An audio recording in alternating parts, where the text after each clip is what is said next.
मी मला स्वतःला पाहत होते, माझ्याबरोबर असलेल्या माझ्या मैत्रिणींना पाहत होते, पण मला दिसत होता तो आमच्या हातात असलेला ना एक्स्ट्रा वेळ, म्हणजे घेणारा देणारा ह्यांच्यामध्ये विश्वासाची कडी बनायची आपण गृहिणी किंवा स्त्रियांनी. 12 जणांनी जे काम सुरू झालं, आज आपण 143 गृहिणी हे काम करतोय. मी हे स्त्रियांना सांगते की तुम्ही तुमची स्वप्न जपा, कारण तुमच्यात ती ताकद आहे पूर्ण करायची.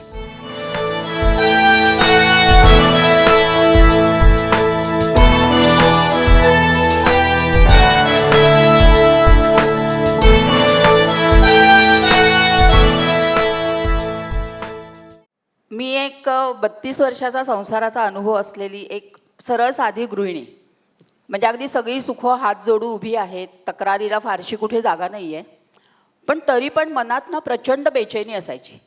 म्हणजे त्या काळात मी माझ्या जवळच्या लोकांकडनं टोमणे पण ऐकायची, तुला सुख बोचतंय. मी मला स्वतःला पाहत होते, माझ्याबरोबर असलेल्या माझ्या मैत्रिणींना पाहत होते. अशा एकेकीच्या पॉवर पॅक पर्सनॅलिटीज होत्या, पण मला दिसत होता तो आमच्या हातात असलेला ना एक्स्ट्रा वेळ. कारण कसं असतं ना, आपण महिला गृहिणी, आपण जेव्हा मुलं शाळा कॉलेजमध्ये जात असतात त्यांची टाईम टेबल सांभाळण्यात खूप बिझी असतो, त्यामुळे ही गोष्ट आपल्या लक्षात येत नाही. पण जशी 40शी जवळ येते ना, आपल्या हातात असलेला वेळ आपल्याला दिसायला लागतो. आणि तो वेळ मला खूप खटकत होता. वाटत होतं काहीतरी चुकतंय, कुठेतरी गणित चुकतंय असं मला वाटत होतं. आणि ह्या बेचैनीमध्येच माझ्या हातामध्ये अनुभव नावाचं एक मासिक पडलं. म्हणजे आज मला असं वाटतं ना, विचार केला मागे जाऊन, तर माझा हा प्रवास सुरू करायला त्यांनी मला एक तो सिग्नल दिला, हिंट दिली असं वाटतं मला. अनुभव मासिकाची मी वर्गणीदार नव्हते, मला त्या मासिकाचं असणं हे माहीतसुद्धा नव्हतं, पण तो एकच अंक माझ्या हातात पडला. त्या अंकामध्ये बऱ्याच संस्थांबद्दल लिहून आलं होतं, म्हणजे त्यांच्या माहिती होती. आणखीन म्हणतात ना, ऋणानुबंधाच्या कुठून पडल्या गाठी. त्या अनेक संस्थांपैकी मी बीड जिल्ह्यातल्या अरवी गावातल्या शांतिवन प्रकल्पावर जाऊन उभी राहिले. घरी सांगितलं मी बीडला चालले. सगळ्यांनी पहिल्यांदा डोक्याला हात लावला, हे आता हिचं नवीन काय सुरू झालं. नवऱ्याने मला विचारलं, महाराष्ट्रात नकाशात बीड कुठे तुला माहिती आहे का? पण तशी मी चांगली आहे, मी हट्टीपणा करत नाही कधी. पण त्यावेळेस मात्र ना मी फतवाच काढला की मी बीडला जाणार. आणि मी खरंच एक दिवस बीडला पोचले आणि खूप सुंदर काम माझ्या नजरेला पडलं. म्हणजे ऊसतोड कामगारांची मुलं, दुष्काळग्रस्त शेतकऱ्यांची आणि आत्महत्या ज्यांच्या होतात त्या शेतकऱ्यांच्या मुलांना शिक्षणाच्या प्रवाहात ठेवायचं काम ही संस्था करते. तिथूनच जवळ असलेली सेवाश्रम संस्था बघितली, जी तमाशा कलावंतांच्या मुलांबरोबर काम करते. आणि खूप प्रेरित होऊन मी घरी परत आले. वाटलं आता ही बेचैनी माझी संपेल, पण अनफॉर्च्युनेटली और फॉर्च्युनेटली ती संपली नाही. आणि काही काय केलं आणि मला ना बसस्टॉपवर एक मुलगी बसलेली दिसली, जी मनोरुग्ण होती. आणि तिच्याजवळ मी गेले, तिच्याशी बोलले. 2-3 दिवस मी तिच्याशी बोलत राहिले. आता जस्ट इमॅजिन करा, मी तुम्हाला सांगते, ती संध्याकाळची वेळ होती, पूर्ण काळोखी भरली होती, म्हणजे रात्र व्हावी इतकी काळोखी होती. 6चीच वेळ होती फक्त, आणि प्रचंड पाऊस भरला होता. त्या निर्मनुष्य रस्त्यावर फक्त आम्ही दोघी होतो. आणि ती 22-23 वर्षाची मनोरुग्ण फुटपाथवर बसून काहीतरी पुटपुटत होती. म्हणजे एकटेपणा काय असावा, किंवा एकांत, म्हणजे ते पराकोटीचं एकटेपण काय असावं ना, ते मी तिथे तिच्यात पाहिलं आणि मी ते अनुभवलं तिच्याबरोबर. माझं पायच तिथनं निघेना. थँक्स टू टेक्नॉलॉजी हातात मोबाईल होता. अनुभव मासिकामध्येच डॉक्टर भरत वाटवानी यांच्या श्रद्धा फाउंडेशनबद्दल वाचलेलं मला आठवलं. ही संस्था जी रस्त्यावर मनोरुग्ण फिरताना दिसतात ना, त्यांचं घराबरोबर युनियन करायचं काम करते, हे मी वाचून होते. तिथेच डॉक्टरना मी फोन केला. दुसऱ्या दिवशी कर्जतवरनं गाडी आली. त्या मुलीला आपण कर्जतला पाठवली. काही दिवसात ती बरी झाली. उत्तर प्रदेशातल्या गावातल्या तिच्या घरी ती पोचली. म्हणजे ती मुलगी तिच्या घरातनं नाहीशी झाली आणि ती कोलशेत ठाण्याला मला भेटली. हा 1.5 वर्षाचा काळ होता. म्हणजे हे बघत असताना ना, आता मला काही गोष्टी स्पष्ट व्हायला लागल्या. एक म्हणजे प्रामाणिक काम करणाऱ्या संस्था इथे आहेत. अनेक घटकांसाठी या संस्था काम करत आहेत. ह्या संस्थांना स्वतःचा लढा स्वतः द्यावा लागतो अस्तित्वासाठी. अनेक कामं ह्या संस्थांची फंड्स अभावी रखडतात, पण पाणी आणि अन्न ह्या 2 गोष्टी आहेत ना, ज्यांना ऑप्शन नाही आहे. संस्थांना त्या उभ्या कराव्याच लागतात. आणि सगळ्यात महत्त्वाचं, संस्था अनेकांसाठी कामं करतात, पण संस्थांसाठी कोणीच काही करत नाही आहे. हे मला सगळ्यात महत्त्वाचं वाटलं. आणि दुसरी गोष्ट अजून एक जाणवली, की बरीच जणं आहेत ना ज्यांना देण्याची इच्छा आहे, पण मी जे देईन ते योग्य ठिकाणी पोचेल का, त्याचा कोणी गैरवापर करणार नाही ना, ते कुठे बदल्यामध्ये लंपास होणार नाही ना, ही एक भीती प्रत्येकाच्या मनात आहे. त्यामुळे देण्याची इच्छा असून सुद्धा ना बरेच जण हात आखडता घेत आहेत. आणि दिसत होत्या माझ्यासारख्या गृहिणी ज्या अत्यंत गुणी आहेत, एबल बॉडीड आहेत आणि त्यांच्याकडे सरप्लस वेळ आहे. आमच्याकडे हातात आमच्या वेळ आहे. मग मी विचार केला की आता ह्या तिघांची सांगड घातली तर काय, म्हणजे घेणारा देणारा ह्यांच्यामध्ये विश्वासाची कडी बनायची आपण गृहिणी किंवा स्त्रियांनी. हा निर्णय माझा पक्का झाला. कारण आता संस्थानात पाणी आणि अन्न ह्या दोन गोष्टी महत्त्वाच्या असतील, पण पाण्यावर काम करावं एवढं टेक्निकल नॉलेज माझ्याकडे नव्हतं. कारण मी एक साधी गृहिणी आहे, आर्टची पदवीधर आहे, त्यामुळे मला त्याच्यातलं कळत नव्हतं. पण म्हटलं अन्न ही गोष्ट अशी आहे ना ज्यातलं मला काहीतरी कळतं, कारण मी गृहिणी असल्यामुळे मला शिधा कळतो. झालं, मी माझ्या मैत्रिणींना एकत्र बोलवलं. पहिल्या दिवशी आम्ही 12 जणी एकत्र आलो. नाव म्हणून एकत्र आलो म्हणून नाव ठेवलं वी टुगेदर. त्यांना हे सगळं समजावून सांगितलं. म्हटलं आपण दर महिना एक महिना चालवण्यासाठी आपल्याला साधारण काही हजार रुपये लागतात. आपण काय करायचं हो, फक्त त्यातली एक 100ची नोट बाजूला करायची. ती पण का, तर कुणाच्या तरी भुकेसाठी. हे किती सोपं होतं बघा ना. 1 किलो धान्य किंवा 100ची नोट बाजूला करायची. सगळ्यांना खूप सोपं वाटलं. अरे हां, मस्त काम आहे, आपण करूया, खरंच चांगलं आहे. म्हटलं ठीक आहे. म्हटलं आता संस्था अनेक आहेत बाहेर, आपण 12 जणी आहोत, यांनी काम साध्य होणार नाही. म्हटलं प्रत्येक महिलेने ना 10 माणसं जोडायची. ज्या क्षणी मी हे बोलले ना, मीटिंगमध्ये गोंधळ झाला. नाही नाही, मी ह्या वेळात कुणाकडे दार वाजवणार नाही, कोणी माझ्या तोंडावर दार बंद केलं तर, ह्या वेळात मला कुणाकडनं नाही ऐकायला नको, त्यापेक्षा तू माझ्याकडनं 2 लोकांचे जास्त पैसे घे. कारण ही भीती प्रत्येकाच्या मनात असतेच ना. म्हटलं एक काम करू, आपण कुठल्याही परक्या ठिकाणी जायचं नाही, आपण घरातली सख्खी 10 माणसं जोडायची. आता माझे मेंबर कोण आहेत, माझी आई, मावशी, मुलगी, भाची, माझ्या मैत्रिणी, झाली माझी 10 माणसं. सगळ्यांनाही आवडलं, खूप सोपं वाटलं. जोमाने कामाला लागले सगळे. डॉक्टर भरत वाटवानी, त्यांना फोन केला. म्हटलं डॉक्टर, आम्ही असं असं काम सुरू करतो आहे, आम्हाला संस्थेला धान्य द्यायचं आहे, तर तुम्ही आमच्या मीटिंगला या. डॉक्टरही मोठ्या कौतुकाने आले. आणखी ते मीटिंग म्हणाले की किसी भी हाल में मैं ये मीटिंग मिस नहीं करता था. कहीं कोई होम मेकर इकट्ठा होके मेरे लिए कुछ कर रहे हैं, ये मेरे लिए बहुत बड़ी बात है. आणि ही आमच्या पाठीवरची पहिली शब्बासकीची थाप होती. म्हणजे इतकं उत्साह आला ह्या त्यांच्या वाक्याने. झालं, दुसऱ्या दिवशी दीपक नागरगोजे दादांना फोन केला. म्हणजे दादा, आम्हाला ना असं असं धान्य द्यायचं आहे, तुम्ही ट्रक पाठवा. आणि तोही कुठून, बीडवरनं. म्हणजे हा विचारही केला नाही की ठाणा बीड हे डिस्टन्स किती आहे. उत्साह फार झालं. दादा आले बीडवरनं, ट्रक घेऊन आले, धान्य पाठवलं. नंतर कधी तर ते म्हणले की अगं मला बीडवरनं गाडी पाठवायला 6,500 रुपये खर्च आला. म्हटलं बापरे, म्हणजे ही सिस्टीम आपली चुकली. मग आपण काही त्यातनं मार्ग काढला पाहिजे. मग ठरवलं की जिथे संस्था आहे तिथल्याच दुकानात खरेदी करायची आणि दुकानदाराच्या अकाउंटला पैसे पाठवायचे. म्हणजे कारण संस्थेला यायला जर एवढे पैसे लागत असतील तर त्या संस्थेला कसं परवडणार. म्हणजे ह्या प्रश्नातनं एक चांगलं उत्तर आम्हाला मिळालं. झालं, पहिल्या सायकल्सना आम्ही काय म्हणतो त्याला, पैसेच नुसते गोळा करायचो. तुझे इतके, तुझे इतके, तुझे इतके, तू 500 दे, तू 1000 दे. एका कोणीतरी व्यक्तीने एक अशी शंकेची पाल सोडली. तुम्ही हे काय करताय, हे तर हवाला झालं. बापरे, हवाला शब्द ऐकल्यानंतर त्या दिवशी मला रात्री झोपच नाही लागली. म्हटलं बापरे, हवाला वगैरे. मग गुगल, व्हॉट इज हवाला. म्हणजे इतकं सगळं नवीन होतं ना. मग झालं, दुसऱ्या दिवशी वाटलं नाही नाही, हवाला वगैरे काही नाही, आपले सगळे नातेवाईकच आहेत ना, थोडंच असं कोणी काही म्हणतं. झालं, काम असंच सुरू राहिलं. एक दिवस अशीच बाहेर पडले होते, बिल्डिंग दिसली, वर लिहिलं होतं लोकसत्ता कार्यालय. काय मनात आलं माहीत नाही, आतमध्ये शिरले. तिथे शलाकाताई होत्या, त्यांच्याशी बोलले. म्हटलं असं असं आम्ही गृहिणी एकत्र येऊन काम करतोय, तर असं तुमच्या कानावर घालायला म्हणून मी आले. त्यांना कदाचित त्यात पोटेन्शियल दिसलं. पहिली बातमी आली लोकसत्तामध्ये. आणि ज्या दिवशी लोकसत्तेत बातमी आली, अननोन लोकांचे फोन सुरू झाले की आम्हाला पैसे द्यायचे आहेत, आम्हाला डोनेट करायचे आहेत. मग म्हटलं आता हे वही आणि पेन्सिल नाही चालणार, कारण अननोन लोकांकडनं येत आहे म्हटल्यानंतर आता त्याला काहीतरी रूप आलं पाहिजे. त्यामुळे वी टुगेदर हा आपला एक साधा ग्रुप 12 जणींनी सुरू झालेला वी टुगेदर फाउंडेशन ह्या नावाने सरकार दरबारी रजिस्टर झाला आणि आपली संस्था रजिस्टर झाली. संस्था रजिस्टर झाली म्हटल्यानंतर ती त्या पद्धतीने चालायला पण पाहिजे, कारण ती शेवटी ऑर्गनायझेशन आहे. काम सुरू झालं. आता आपल्याला प्रत्येक नागरिकापर्यंत पोचायचं आहे, कारण संस्था असंख्य बाहेर आहेत आणि आपल्याला त्यांच्या शिध्याची काळजी घ्यायची आहे. म्हटल्यानंतर आपण नुसतं ठाण्यात काम करून चालणार नाही. मग अनेक ठिकाणी आपण सेंटर्स चालू करायला सुरुवात केली. आज आपली 10 सेंटर्स आहेत.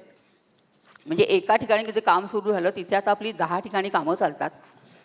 12 जणांनी जे काम सुरू झालं, आज आपण 143 गृहिणी हे काम करतोय. जिथे पहिली सायकल जी 800 किलोची होती ती आज 50,000 किलो अन्नदान करायची ताकद आपल्या बँकेमध्ये आहे. आणि 3 संस्थांना आपण जे दत्तक घेतलेलं तिथे आता 19 संस्थांना त्यांचं पालकत्व आपण घेतलेलं आहे. हे काम सुरू असताना आता काम सुरू करायचं म्हटल्यावर ना काही उपक्रम आपण राबवायला लागलो. त्यातला एक महत्त्वाचा उपक्रम होता की आय डोनेट माय रद्दी फॉर युअर फूड. म्हणजे आपण रद्दी घेतो, रद्दीमुळे माणसं आपल्याशी जोडली जातात आणि हे रद्दीचे पैसे आपण वन टाईम डोनेशनसाठी वापरतो. म्हणजे अचानक कोणी समोर आलं की आम्हाला काही कसल्या अन्नाची गरज आहे तर ते त्यातनं आपण त्यांना देतो. वाढदिवसाच्या दिवशी धान्य तुला, ह्या उपक्रमाला भयंकर सुंदर प्रतिसाद मिळतो. म्हणजे वाढदिवसाच्या दिवशी उठा, देवाला नमस्कार करा, तुमचं वजन करा आणि तेवढं अन्न आपल्या धान्य बँकेला द्या. तुम्हाला मजा सांगते की त्या दिवशी त्या महिन्यात खूप जणांचे वाढदिवस झाले होते. माझ्या घरामध्ये 424 किलो धान्य जमा झालं. म्हणजे कल्पना करा, मुंबई ठाण्यासारखे हॉल किती छोटे असतात. म्हणजे 3/4 हॉल माझा ना गोणी आणि पिशव्यानीच भरला होता. माझा नवरा तसा सोशिक आहे, म्हणजे बऱ्यापैकी कोऑपरेट करतो मला. पण त्या दिवशी त्याचा पेशन्स संपला. तो म्हणला, उज्ज्वला मी बोलत नाही तर तू माझा फार फायदा घेतेस आणि हे मला काही सगळं मान्य नाही आहे. त्याचंही बरोबर होतं. शेवटी त्याने रिबेल केलंच शेवटी, थोडं नाही म्हटलं तरी. आता ह्यातनं ना एक चांगलं उत्तर मिळालं आणि ते काय होतं माहिती आहे, लोकल अडॉप्शन. म्हणजे आपण प्रत्येक सेंटर आसपास ज्या संस्था आहेत ना त्यांना दत्तक घेतो आणि जेव्हा फिजिकल धान्य आपल्याकडे येतं तेव्हा त्या लोकल अडॉप्शन खाली ज्या संस्था असतात त्या संस्थांना आपण ते धान्य देतो. म्हणजे आज 10 संस्थांचं पालकत्व पण आपण घेतलं. म्हणजे बघा ना, एका प्रॉब्लेममधनं किती सुंदर त्यातनं आपल्याला मार्ग मिळाला. त्याचबरोबर आपण मुलांकडे जातो, म्हणजे शाळांमध्ये आपण जातो. आज ठाण्यातल्या 5 प्रतिष्ठित शाळांची आपण जोडल्या गेलो. आपण मुलांना क्लॉथ बॅग देतो, म्हणजे कापडाची पिशवी देतो. त्याच्यातनं मुलांना आपण सांगतो की घरी असलेलं धान्य घेऊन ये, म्हणजे यात प्लास्टिक आणू नकोस, कारण आम्ही तुला क्लॉथ बॅग देतोय. म्हणजे बघा, नकळत मुलं धान्य दानामध्ये पण आली आणि आय से नो टू प्लास्टिकमध्ये पण आली. म्हणजे नकळत ह्या 2 पद्धतीने मुलं समाजाशी जोडली गेली. कारण सगळ्यात महत्त्वाचं काय असतं ना की हे बाळकडू आहे. मुलांना लहान वयात काहीतरी देण्याचं शिकवणं हे आपलं काम आहे. कारण उद्या मुलांनी चांगलं नागरिक बना हे सांगणं सोपं आहे, पण ती मुलं बनतील का जर त्यांनी घरातच काही पाहिलं नसेल. त्यामुळे हे घरात दाखवणं आपलं काम आहे आणि हे काम आईचं आहे. बघा ना, 50 वर्षाचा माणूस जरी चुकला तरी आपण पटकन काय म्हणतो, त्याच्या आईने त्याला नीट शिकवलं नाही. त्यामुळे त्या आईचाच, त्या स्त्रीचा रोल खूप मोठा असतो. आणि ही स्त्री जर सामाजिक जागरूक झाली तर सुंदर समाज बनायला वेळ लागणार नाही. ह्या म्हणजे आजकाल आपण प्रिन्सिपल्स नाही सांगतो की आम्हाला नुसती मुलं आणि धान्य देऊ नका, आम्हाला तुमच्याबरोबर ना ती मुलं पण द्या. त्या मुलांशी आम्हाला 5 मिनटं बोलायला द्या. कारण आजकाल शाळा ना किल्ल्यासारख्या झाल्यात. म्हणजे शाळेत एंट्री मिळणंच भयंकर मुश्किल आहे. त्यामुळे आपण सांगतो ती मुलं आम्हाला द्या. ती मुलं आपल्या कामाची ॲडव्होकेट बनू देत. म्हणजे उद्या जर आईने एक दिवस उशीर केला धान्य द्यायला ना, त्या मुलांना सांगू दे, आई तुला माहिती आहे धान्य कुठे जातं, तू लवकर ते धान्य दे, मला द्यायचं आहे. सो हे ट्रेनिंग आहे ना, हे देणं खूप महत्त्वाचं आहे. तुम्हाला बाळकडूवरनं एक छोटं उदाहरण देते. माझ्याकडे एक स्टुडंट यायची, लहान वयात असल्यापासून ना ती हे आपलं काम बघत होती. आणि तिला आत्ता गेल्या वर्षी ना हिंदुस्तान टाईम्सचं एसे रायटिंगचं पहिलं बक्षीस मिळालं 50,000 रुपयाचं. ती मुलगी 5,000 रुपये घेऊन माझ्याकडे आली आणि म्हणाली, मॅडम हे आपल्या धान्य बँकेसाठी. म्हणजे तुम्ही मला सांगा, ह्या मुलीला नोकरी लागल्यानंतर तू धान्य डोनेट कर हे सांगायची मला गरज आहे का? कारण हे ती शिकलीच आहे, आता ती कायमस्वरूपी मेंबरच झाली. म्हणजे त्या दिवशी मला असं वाटलं ना की हा टीचर्स डे आहे. म्हणजे गुलाब नको, तारीख नको, पण माझ्यासाठी तो टीचर्स डे होता. कारण मी जे कुठेतरी पेरलं ते त्या मुलीने लक्षात ठेवलं आणि तिने ते केलं. इतका सुंदर अनुभव. पूर्वी मला असं वाटायचं ना, माझ्या नवऱ्याला म्हणायचे आपण अजून थोडे पैसे आले ना की आपण खूप डोनेशन करूया. ह्या कामात जेव्हा आले ना तेव्हा मला लक्षात आलं की देण्याची दानत आणि इच्छा या टोटली वेगळ्या गोष्टी आहेत. मी बरीच अशी लोकं बघितली माझ्या जवळची ज्यांच्याकडे खूप आहे देण्यासारखं, पण ती नाहीच काही हेल्प करत आहेत. आणि आपल्या ठाण्यामध्ये आमच्या ना एक हॉल आहे, तिथे बाबू नावाचा एक मुलगा आहे. तो म्हणजे खुर्च्या लावणं किंवा साऊंड सिस्टीम अरेंज करणं हे काम करतो. त्याचा वाढदिवस होता, 500 रुपये त्याच्या वाढदिवसाच्या पार्टीचं बजेट होतं. त्या मुलांनी ते 500 रुपयाची धान्य खरेदी करून आपल्याला दिली. सांगितलं धान्य बँकेत माझ्याकडनं. म्हणजे पैसा आणि देणं ह्या खूप वेगळ्या गोष्टी आहे. आपण म्हणतो ना की पुण्य असल्यावर मिळतं. मला तसं वाटतं की पुण्याही असेल तर हातनं देणं होतं, नाहीतर तुम्ही नाहीच देत. म्हणजे एक सविता जोशी नावाच्या एक ताई आहेत, त्या चिवडा लाडू म्हणजे आपल्या रुग्ण आहेत किंवा मुलं आहेत त्या देतात. बाजारात गेल्या, चिवडा आणला, लाडू आणला, पाकिटं मला दिली.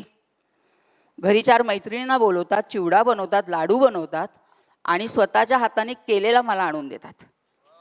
म्हणजे इतकं सुद्धा. आणि बरोबर स्टीलचा मोठा डबा असतो. त्यांना जर सांगितलं ताई स्टीलचा डबा काही दिवसांनी मी तुम्हाला परत करते, संस्थेत गेलाय, त्या सांगतात तो संस्थेसाठीच आहे. या छोट्या छोट्या गोष्टीतनं इतक्या सुंदर म्हणजे एक काय म्हणतात ना, प्रवासच आहे. सांगावे तेवढे अनुभव कमी. म्हणजे आज मला असं वाटतं ना की म्हणजे देणं हा परमार्थाचा भाग झाला, पण ह्याच्या बरोबरीनेच ना स्वार्थ पण खूप असतो. म्हणजे रात्री मला अत्यंत शांत झोप लागते, कारण जेव्हा आपण दुसऱ्यासाठी काहीतरी करतो ना, आपण स्वतःबरोबर खूप आनंदी असतो आणि खूप शांत झोप लागते. आत्मविश्वास. मी वर्गात कधी उभी राहून एक गोष्ट पण सांगितली नसेल, पण आज मी तुमच्यासमोर उभी राहून बोलते आहे. हा आत्मविश्वास मला कोणी दिला? माझ्या कामाने दिला. आपल्याकडे एक माझी मैत्रीण आहे जी स्पेशल चाइल्ड आई आहे. ती आज ह्या कामात आल्यापासून she is a totally different new. ती जी व्यक्ती आहे ती म्हणजे एका एक्झिबिशनमध्ये 2 आया आल्या होत्या समोर आणि ती त्यांना सांगत होती की तुम्ही हे काम जॉईन करा, तुम्हाला आवडलं आहे. तर त्या 2 ज्या आई होत्या त्या म्हणाल्या की अहो मला ना काम खूप आवडलं आहे, पण मी जॉईन नाही करू शकत कारण ना मी स्पेशल चाइल्डची आई आहे. आम्ही दोघीजणी. तिने सांगितलं मीही स्पेशल चाइल्डची आई आहे, तुम्ही काम ताबडतोब जॉईन करा. तिने तिचे अनुभव त्यांच्याबरोबर शेअर केले. म्हणजे हे जे असतं ना, म्हणजे आज मला असं वाटतं ना की देवाने कदाचित माझी निवड केली, एक छान कॅनव्हास माझ्या हातात दिला, मी नुसती अशी एक रेख काढली आणि आज माझ्या 143 ज्या मैत्रिणी माझ्या एकत्र आहेत माझ्याबरोबर ना, त्यांनी त्याच्यात रंग भरले.